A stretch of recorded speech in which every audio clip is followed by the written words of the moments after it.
কেন কিছু কোম্পানি বছরের পর বছর ধরে শুধু গড়পড়তা বা ভালো হয়েই থেকে যায়, আর অন্য কিছু কোম্পানি সাধারণ অবস্থা থেকে হঠাৎ করেই যেন রকেটের গতিতে আকাশচুম্বী সাফল্য পায়। একদম। এই প্রশ্নটা কিন্তু শুধু বিজনেস জগতের নয়, আমাদের অনেকের মাথাতেই ঘোরে। আর এই প্রশ্নটা জিম কলিন্স এবং তার গবেষণা দলকে তাড়িয়ে বেরিয়েছিল। তারা কিন্তু শুধু ধারণার ওপর ভিত্তি করে উত্তর খোঁজেননি, রীতিমতো ডেটা নিয়ে কাজে নেমেছিলেন। দীর্ঘ 5 বছর ধরে, ভাবা যায়, 1435টি কোম্পানির পারফরমেন্স বিশ্লেষণ করে তারা সেই হাতে গোনা কয়েকটি কোম্পানিকে খুঁজে বের করেন যারা সত্যি সত্যি ভালো থেকে অসাধারণ স্তরে পৌঁছাতে পেরেছিল। আর সেই গভীর গবেষণার ফলাফলই হল বিজনেস জগতের অন্যতম প্রভাবশালী একটা বই, গুড টু গ্রেট। ঠিক। আজকে আমরা ঠিক করেছি এই বইয়ের গভীরে ডুব দেব। আমরা শুধু ধারণাগুলো তালিকাভুক্ত করব না, বরং বোঝার চেষ্টা করব কিভাবে এই ধারণাগুলো একটা আরেকটার সাথে জুড়ে গিয়ে একটা শক্তিশালী কাঠামো তৈরি করে। অবশ্যই, যা যে কোনো প্রতিষ্ঠানকে অসাধারণ করে তুলতে পারে। চলুন ব্যাপারটা একটু ভেঙে দেখা যাক। আর এই যাত্রার শুরুতেই কলিন্স একটা খুব বড়সড় ধাক্কা দেন। ঠিক তাই। বইটির প্রথম এবং সবচেয়ে গুরুত্বপূর্ণ ধারণাটাই হল good is the enemy of great. অর্থাৎ মোটামুটি ভালো অবস্থায় থাকায় অসাধারণ হওয়ার পথে সবচেয়ে বড় বাধা। কথাটা শুনতে একটু অদ্ভুত লাগলেও একটু ভাবলেই এর গভীরতা বোঝা যায়। হ্যাঁ, এর পেছনের মনস্তত্ত্বটা হলো আসলে স্বস্তি বা কমফর্ট জোন। যখন একটা কোম্পানি মোটামুটি লাভজনক, কর্মীরা খুশি, বাজার স্থিতিশীল, তখন আর নতুন কিছু করার তাগিদ থাকে না। একদম। নেতৃত্ব ভাবতে শুরু করে সবকিছু তো ঠিকই চলছে, খামোখা পরিবর্তনের কি দরকার। এই মোটামুটি ভালো থাকার আরামই হয়ে ওঠে শ্রেষ্ঠত্বের সবচেয়ে বড় শত্রু। আচ্ছা। অসাধারণ কোম্পানিগুলো কখনোই এই ফাঁদে পা দেয়নি। তাদের মধ্যে সবসময় আরও উন্নতি করার একটা তীব্র, প্রায় অতৃপ্ত আকাঙ্ক্ষা কাজ করত। তার এই কমফোর্ট জোন ভাঙার জন্য এক বিশেষ ধরনের নেতৃত্ব দরকার। আর আমরা প্রায় ভাবি একজন সেরা নেতা তিনি হবেন খুব ক্যারিশম্যাটিক। হ্যাঁ, মিডিয়ার আকর্ষণের কেন্দ্রে থাকা কোনো সেলিব্রিটির মতো ব্যক্তিত্ব। হ্যাঁ, কিন্তু কলিন্সের গবেষণা তো এই ধারণাকে পুরোপুরি উল্টে দিয়েছে। একেবারে। তিনি এই নেতাদের বলছেন লেভেল 5 লিডার। এদের মধ্যে একটা অদ্ভুত বৈপরীত্য দেখা যায়। একদিকে তারা ব্যক্তিগতভাবে অত্যন্ত বিনয়ী, প্রচারমুখী, শান্ত প্রকৃতির হন। আর অন্যদিকে পেশাগত লক্ষ্যের প্রতি তাদের সংকল্প থাকে ইস্পাতের মতো কঠিন। এই বিনয় এবং দৃঢ়তার মিশ্রণই তাদের বাকিদের থেকে আলাদা করে তোলে। বইতে কিম্বারলি ক্লার্কের সিইও ডারভিন স্মিথের একটা দারুণ উদাহরণ আছে, তাই না? হ্যাঁ, আছে। তিনি যখন দায়িত্ব নেন তখন অনেকেই তাকে নিয়ে হাসি ঠাট্টা করেছিল, কারণ তিনি ছিলেন একজন শান্ত, সাদামাটা আইনজীবী। ঠিক। কিন্তু তিনি পরবর্তী 20 বছরে কোম্পানিটিকে এমন উচ্চতায় নিয়ে যান যে এর স্টক মার্কেট ভ্যালু সাধারণ বাজারের চেয়ে 4.5 গুণ বেড়ে যায়। দারুণ। তার লিডারশিপের একটি অসাধারণ রূপক। ওহ, এটা আমার খুব পছন্দের একটা অংশ। যখন সাফল্য আসে, এই নেতারা জানালা দিয়ে বাইরে তাকিয়ে পুরো টিমকে কৃতিত্ব দেন। তারা বলেন, আমাদের অসাধারণ কর্মীদের জন্যই এটা সম্ভব হয়েছে। আর যখন ব্যর্থতা আসে, তখন তারা আয়নার দিকে তাকিয়ে নিজের কাঁধে সম্পূর্ণ দায় তুলে নেন।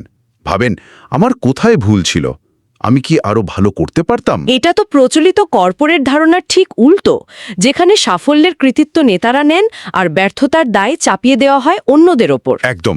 তাহলে এই বিনয়ী কিন্তু দৃঢ় প্রতিজ্ঞ নেতারা যখন দায়িত্ব নেন, তাদের প্রথম কাজটা কি হয়? অবাক করার মতো বিষয় হলো, তারা প্রথমেই কোনো নতুন ভিশন বা কৌশল তৈরি করতে ছোটেন না। না, বিলকুল না। আর এখান থেকেই আসছে দ্বিতীয় স্তম্ভটি, ফার্স্ট হু দেন হোয়াট। অর্থাৎ আগে সঠিক মানুষ, তারপর লক্ষ্য। ঠিক। কলিন্স একটা খুব সুন্দর উপমা দিয়েছেন। ভাবুন, আপনি একটা বাসের ড্রাইভার। বাসটা কোন দিকে যাবে সেই গন্তব্য ঠিক করার আগে আপনার প্রথম কাজ হলো বাসের সঠিক মানুষগুলোকে তোলা, আর ভুল মানুষদের নামিয়ে দেওয়া, এবং সঠিক মানুষদের সঠিক সিটে বসানো। কিন্তু এটা তো বেশ ঝুঁকিপূর্ণ শোনাচ্ছে। একটা পরিষ্কার লক্ষ্য বা কৌশল ছাড়া শুধু ভালো মানুষ নিয়োগ দেওয়া, যদি পরে কোনো লাভজনক দিকই খুঁজে না পাওয়া যায়। চমৎকার প্রশ্ন। এর পেছনের যুক্তিটা হলো, যদি আপনার টিমে সঠিক মানুষ থাকে যারা পরিশ্রমী, সৎ এবং কোম্পানির ভালোর জন্য নিবেদিত, তাহলে পরিস্থিতি বদলালেও তারা মানিয়ে নিতে পারবে। ঠিক তাই। তারা ঠিকই সঠিক পথ খুঁজে বের করতে পারবে। তাদের বাইরে থেকে খুব বেশি পরিচালনার প্রয়োজন হয় না। অন্যদিকে ভুল মানুষকে নিয়ে আপনি যতই ভালো কৌশল বানান না কেন, শেষ পর্যন্ত তা ব্যর্থ হতে বাধ্য। একদম। তাই কলিন্স খুব কঠোরভাবে বলেছেন, সঠিক মানুষ নিয়োগের ক্ষেত্রে যতটা ধৈর্যশীল হতে হবে, ভুল মানুষকে বাস থেকে নামিয়ে দেওয়ার ক্ষেত্রে ঠিক ততটাই কঠোর এবং দ্রুত হতে হবে। কারণ একজন ভুল কর্মী পুরো দলের কর্মপরিবেশ নষ্ট করে দিতে পারে। আর মনোবলও। আচ্ছা, তার মানে সঠিক দল গঠন হলো এখন বাসটা কোন দিকে যাবে সেটা ঠিক করার পালা। কিন্তু পথ তো সবসময় মসৃণ হয় না। এখানেই আসে পরবর্তী ধারণাটা, যা আমার কাছে বইয়ের সবচেয়ে শক্তিশালী অংশগুলোর একটা মনে হয়েছে। আপনি স্টকডেল প্যারাডক্সের কথা বলছেন? হ্যাঁ, কনফ্রন্ট দ্য ব্রুটাল ফ্যাক্টস, অর্থাৎ কঠিন সত্যের মুখোমুখি হন কিন্তু বিশ্বাস হারাবেন না। এই ধারণাটির নামকরণ করা হয়েছে অ্যাডমিরাল জিম স্টকডেলের নামে, যিনি ভিয়েতনাম যুদ্ধে 8 বছর বন্দী ছিলেন। হ্যাঁ, এবং তাকে অকথ্য অত্যাচার সহ্য করতে হয়েছিল। তার অভিজ্ঞতাটা তো শিউরে ওঠার মতো। তিনি দেখেছিলেন কারাগারে যারা সবচেয়ে আগে মারা গিয়েছিল তারা ছিল অন্ধ আশাবাদী। ঠিক, তারা ভাবত বড়দিনের আগেই আমরা ছাড়া পাবো, কিন্তু যখন তা হতো না, তারা মানসিক এবং শারীরিকভাবে ভেঙে পড়ত। একদম। স্টকডেল নিজে টিকে ছিলেন কারণ তিনি এই দ্বৈত নীতি মেনে চলতেন। একদিকে তিনি কঠিন বাস্তবতাকে স্বীকার করেছিলেন যে তিনি কবে ছাড়া পাবেন বা আদৌ পাবেন কিনা তার কোনো নিশ্চয়তা নেই। কোনো মিথ্যা সান্ত্বনা বা ভ্রম তৈরি করেননি। না, কিন্তু অন্যদিকে তার মনে এই অটল বিশ্বাস ছিল যে তিনি শেষ পর্যন্ত এই কারাগার থেকে বেরোবেনই, এবং এই অভিজ্ঞতা তার জীবনের এক গুরুত্বপূর্ণ অধ্যায়ে পরিণত হবে। ব্যবসার ক্ষেত্রেও কি তাই? হুবহু। কোম্পানির বর্তমান পরিস্থিতি যতই খারাপ হোক, সেই কঠিন সত্যকে তথ্য উপাত্ত সহ মেনে নিতে হবে, কিন্তু একই সাথে চূড়ান্ত বিজয়ের প্রতি বিশ্বাসও রাখতে হবে। এই দুটোর ভারসাম্যই কোম্পানিকে কঠিন সময় পার করতে সাহায্য করে। বেশ, তাহলে আমাদের কাছে একজন লেভেল 5 লিডার আছেন, বাসে সঠিক মানুষেরা আছেন এবং তারা কঠিন বাস্তবতাকে মেনে নিতে প্রস্তুত। এখন প্রশ্ন হলো, এই বাসটা ঠিক কোন পথে চলবে? হাজারটা পথের মধ্যে কোনো একটি পথ তারা বেছে নেবে। এখানেই তো বিখ্যাত হেজহগ কনসেপ্ট বা সজারু তত্ত্বের আগমন। একদম। ঈশপের গল্পে শিয়াল অনেক কিছু জানে, কিন্তু সজারু শুধু একটা বড় জিনিস খুব ভালোভাবে জানে। ঠিক। যখন বিপদ আসে, সজারু নিজেকে গুটিয়ে কাঁটার গোলকে পরিণত করে, আর শিয়াল কিছুই করতে পারে না।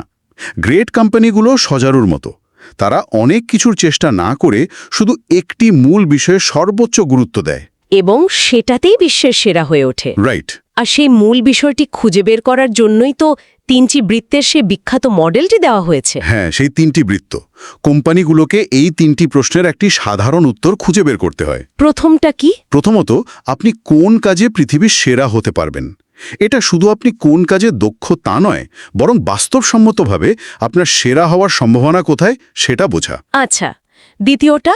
দ্বিতীয়ত, আপনার ব্যবসার অর্থনৈতিক চালিকা শক্তি কি, অর্থাৎ টাকাটা ঠিক কোথা থেকে আসছে। কোনো একটি মেট্রিক বা পরিমাপক আপনার ব্যবসার স্বাস্থ্যকে সবচেয়ে ভালোভাবে তুলে ধরে। আর তৃতীয়টা হলো প্যাশন। একদম। আপনি এবং আপনার দল কোন কাজটি করতে গভীরভাবে ভালোবাসেন বা প্যাশনেট। এই 3টি বৃত্ত যেখানে একে অপরকে ছেদ করে, সেই মিলনস্থলই হলো আপনার হেজহগ কনসেপ্ট। এই অর্থনৈতিক চালিকা শক্তির ব্যাপারটা আর একটু সহজ করে বুঝিয়ে বললে ভালো হয়। আমার মনে আছে বইতে ওয়ালগ্রিনসের উদাহরণটা ছিল দারুণ। অবশ্যই। ওয়ালগ্রিনস প্রথমে ভাবত তাদের অর্থনৈতিক চালিকা শক্তি হল প্রতি দোকানে লাভ, কিন্তু গভীর বিশ্লেষণের পর তারা বুঝতে পারে তাদের আসল শক্তি হল প্রতি গ্রাহকের ভিজিট থেকে লাভ। ও আচ্ছা। এই একটি মেট্রিক পরিবর্তনের ফলে তাদের পুরো কৌশল বদলে যায়। তারা শহরের সবচেয়ে সুবিধাজনক কোণায় দোকান খোলা শুরু করে, যাতে একজন গ্রাহক বারবার আসতে উচ্ছ্বাসিত হন। ঠিক তাই। আর এই একটি সিদ্ধান্তই তাদের প্রতিদ্বন্দ্বী অ্যাকার্ডের চেয়ে বহু গুণে এগিয়ে দিয়েছিল। এটাই হলো সঠিক অর্থনৈতিক চালিকা শক্তি খুঁজে বের করার ক্ষমতা। তার মানে হেজহগ কনসেপ্ট খুঁজে পাওয়া মানে হলো লেজার ফোকাসের সাথে কাজ করা। কিন্তু শুধু একটা দুর্দান্ত আইডিয়া থাকলেই তো হবে না, সেটাকে বাস্তবে রূপ দেওয়ার জন্য তো পুরো প্রতিষ্ঠানে এক ধরনের বিশেষ সংস্কৃতি দরকার। এখানে আসছে ষষ্ঠ ধারণা, এ কালচার অফ ডিসিপ্লিন বা শৃঙ্খলার সংস্কৃতি। কিন্তু এখানে শৃঙ্খলা মানে তো সামরিক শাসন নয়। না না, একদমই নয়। এটা আমলাতন্ত্রের ঠিক বিপরীত।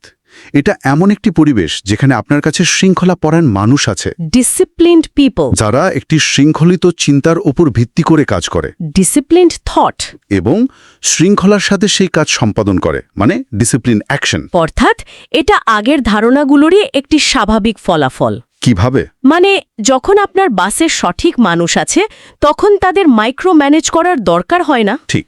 আর যখন আপনার একটি পরিষ্কার হেজহগ কনসেপ্ট আছে তখন কোন সুযোগটা গ্রহণ করতে হবে আর কোনটা বর্জন করতে হবে তা নিয়ে কোনো বিভ্রান্তি থাকে না। এক কথায় অসাধারণ বলেছেন। শৃঙ্খলার সংস্কৃতি মানে হলো স্বাধীনতা এবং দায়িত্বের একটি কাঠামো তৈরি করা। আচ্ছা, কর্মীরা জানেন তাদের সীমানা কি, কিন্তু সেই সীমানার মধ্যে তারা তাদের কাজ করার জন্য সম্পূর্ণ স্বাধীন। এই ধরনের সংস্কৃতিতে আমলাতান্ত্রিক নিয়মকানুনের কোনো প্রয়োজনই হয় না। কারণ শৃঙ্খলা ভেতর থেকে আসে, বাইরে থেকে চাপিয়ে দেওয়া হয় না। একদম। এই শৃঙ্খলার যুগে প্রযুক্তির ভূমিকা কি? আজকাল তো সবাই নতুন নতুন প্রযুক্তির পেছনে দৌড়াচ্ছে। গ্রেট কোম্পানিগুলো কি প্রযুক্তি ব্যবহারের ক্ষেত্রে আলাদা ছিল? খুবই গুরুত্বপূর্ণ প্রশ্ন। কলিন্স দেখেছেন অসাধারণ কোম্পানিগুলো কখনোই হুজোকে গা ভাসিয়ে প্রযুক্তির পেছনে ছোটেনি। তারা প্রযুক্তিকে দেখেছে একটি অ্যাক্সিলারেটর বা গতিবর্ধক হিসেবে, চালক হিসেবে নয়। ঠিক। এর মানে হলো তারা প্রথমে তাদের হেজহগ কনসেপ্ট বা মূল লক্ষ্য ঠিক করেছে, তারপর সেই লক্ষ্যে পৌঁছানোর গতি আরও বাড়ানোর জন্য প্রযুক্তিকে একটি হাতিয়ার হিসেবে ব্যবহার করেছে। অর্থাৎ বাসটা কোন দিকে যাবে সেটা ঠিক হওয়ার পর সেই পথে আরও দ্রুত যাওয়ার জন্য একটা শক্তিশালী ইঞ্জিন লাগানো হলো। একদম নিখুঁত উপমা। ইঞ্জিনটা নিজে থেকে বাসের দিক ঠিক করে দেয়নি। যেমন ধরুন, ইন্টারনেট বুমের সময় অনেক রিটেল কোম্পানি হুট করে বড় বড় অনলাইন স্টোর খোলার জন্য মিলিয়ন মিলিয়ন ডলার বিনিয়োগ করে ব্যর্থ হয়েছিল। কিন্তু ওয়ালগ্রিনস কি করল? কি করেছিল? তারা তাদের মূল হেজহগ কনসেপ্ট, সুবিধাজনক ফিজিক্যাল স্টোর, সেটিকে আরও শক্তিশালী করার জন্য ইন্টারনেট ব্যবহার করল। ওয়েবসাইটে প্রেসক্রিপশন অর্ডার করে কাছের দোকান থেকে তুলে নেওয়ার ব্যবস্থা করল। তার মানে প্রযুক্তি নিজে থেকে তাদের সাফল্য দেয়নি, বরং তাদের সঠিক পথে চলার গতিকে বহুগুণে বাড়িয়ে দিয়েছিল। আর এই গতি বাড়ানোর ধারণাটি আমাদের নিয়ে আসে বইয়ের শেষ এবং সবচেয়ে শক্তিশালী একটি উপমায়, যা পুরো বইয়ের সারমর্মকে এক জায়গায় নিয়ে আসে। The flywheel and the doom loop. হ্যাঁ, ভাবুন, আপনার সামনে একটা বিশাল ৫,০০০ পাউন্ডের ভারী লোহার চাকা বা ফ্লাইহুইল রাখা আছে। আপনার কাজ হলো এটাকে ঘোরানো। আচ্ছা। আপনি আপনার সমস্ত শক্তি দিয়ে একটা ধাক্কা দিলেন, চাকাটা ১ মিলিমিটারও নড়ল না। আপনি হতাশ না হয়ে আবার ধাক্কা দিলেন, আবার। শত শত ধাক্কার পর চাকাটা হয়তো কয়েক ইঞ্চি ঘুরল। আপনি ধাক্কা দিতেই থাকলেন। ধীরে ধীরে চাকাটার গতি বাড়তে শুরু করল। একসময় এমন একটা মুহূর্ত আসবে যখন চাকার নিজের জমানো গতিই তাকে এগিয়ে নিয়ে যাবে। আর তখন এক একটি ধাক্কা চাকাটিকে কয়েকবার করে ঘুরিয়ে দেবে। ঠিক তাই, এটাই হলো ফ্লাইহুইল এফেক্ট। অসাধারণত্ব রাতারাতি আসে না। মিডিয়াতে আমরা প্রায়ই রাতারাতি সাফল্যের গল্প শুনি, কিন্তু কলিন্স বলছেন ওটা বাইরের মানুষের দৃষ্টিভঙ্গি। ভেতরের বাস্তবতা ভিন্ন। ভেতরের বাস্তবতা হল ওই সাফল্যের পেছনে আছে বছরের পর বছর ধরে ফ্লাইহুইলে দেয়া হাজারো ছোট ছোট ধাক্কা। প্রতিটি সঠিক সিদ্ধান্ত, প্রতিটি সফল প্রজেক্ট হল ফ্লাইহুইলে এক একটি ধাক্কার মতো। ঠিক তাই।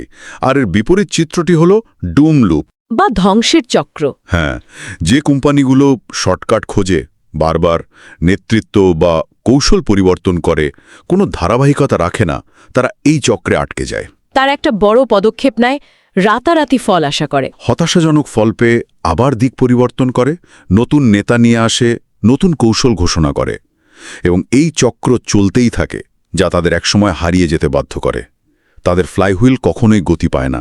তাহলে সব মিলিয়ে যা দাঁড়াচ্ছে, গুড থেকে গ্রেট হওয়ার কোনো জাদুকরী ফর্মুলা নেই। এটা একটা সামগ্রিক প্রক্রিয়া। এর মূলে রয়েছে বিনয়ী কিন্তু দৃঢ় নেতৃত্ব, যারা প্রথমে সঠিক মানুষ বাছাই করে, তারপর তারা সবাই মিলে কঠিন সত্যকে মেনে নিয়ে একটি নির্দিষ্ট হেজহগ কনসেপ্ট খুঁজে বের করে, এবং একটি শৃঙ্খলার সংস্কৃতির মাধ্যমে ধৈর্য ধরে ফ্লাইহুইলে ধাক্কা দিতে থাকে, যতক্ষণ না পর্যন্ত তা অপ্রতিরুদ্ধ গতি লাভ করে। আপনি পুরো বইয়ের দর্শনটাকে খুব সুন্দরভাবে এক জায়গায় নিয়ে এসেছেন। এখানে কোনো একটি মাত্র বড় পদক্ষেপের কথা বলা হয়নি, বরং বলা হয়েছে ধারাবাহিক প্রচেষ্টা, শৃঙ্খলা এবং ধৈর্যের কথা। আর প্রতিটি ধারণা একে অপরের সাথে সংযুক্ত, একদম একটা শক্তিশালী সিস্টেম তৈরি করে। আর এ কারণেই এই বইয়ের ধারণাগুলো আজও প্রকাশের এত বছর পরেও যে কোনো ব্যবসা বা প্রতিষ্ঠানের জন্য অত্যন্ত প্রাসঙ্গিক। আজকের আলোচনা এখানেই শেষ হচ্ছে। প্রতিটি ধারণাই এক একটি গভীর আলোচনার বিষয়, কিন্তু আশা করি আমরা এর মূল সুরটা ধরতে পেরেছি। নিশ্চয়ই। তবে যাওয়ার আগে একটি প্রশ্ন রেখে যেতে চাই, যা নিয়ে শ্রোতারা ভাবতে পারেন। জিম কলিন্সের এই নীতিগুলো কি শুধু বড় কোম্পানির ক্ষেত্রেই প্রযোজ্য, নাকি একজন ব্যক্তির ব্যক্তিগত জীবনকেও ভালো থেকে অসাধারণ পর্যায়ে নিয়ে যেতে এই একই দর্শন, যেমন নিজের পার্সোনাল হেজহগ কনসেপ্ট খুঁজে বের করা বা নিজের জীবনে ফ্লাইহুইল ইফেক্ট তৈরি করা, সমানভাবে কার্যকর হতে